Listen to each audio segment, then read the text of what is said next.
আমি সবসময় চেষ্টা করি যে জিনিসটা আমার খেতে ভালো লাগে এবং খেতে পছন্দ করি সেই জিনিসটা আমি নিজে তৈরি করার জন্যে, এবং সেটা আমি প্রায় সময় যখনই ইচ্ছা করে তখনই তৈরি করে খাওয়ার চেষ্টা করি। বাহির থেকে কিনে খাওয়ার চেয়ে আমার মনে হয় ঘরে তৈরি করাটা সবচেয়ে বেশি ভালো, এবং ঘরের খাবারটা একদম ফ্রেশ, নিজের হাতে তৈরি করা, নিজের মতো করে তৈরি করে আমরা সেটা খেতে পারি।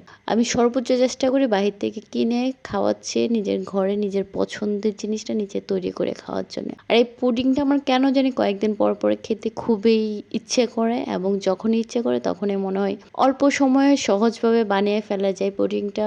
তাই জন্য আমি ঘরে প্রায় এটা বানাই, এবং আমার পেজে হয়তো এটার অনেক অনেক ভিডিওস আছে যেখানে আমি পুডিং বানাচ্ছি এবং পুডিং এর ভিডিওস করেছি, কারণ এটা আমার সবচেয়ে পছন্দের একটা ডেজার্ট এবং এটা আমার খেতে খেতে ভীষণ ভীষণ পছন্দ, যার ফলে এটা আমি প্রায়ই নিজে তৈরি করি এবং খাই, এবং খুব মজা। এবং প্রত্যেকবার খাওয়ার পর এবং নিজের হাতে বানানোর পর মনে হয় আরে সেরা সেরা সেরা।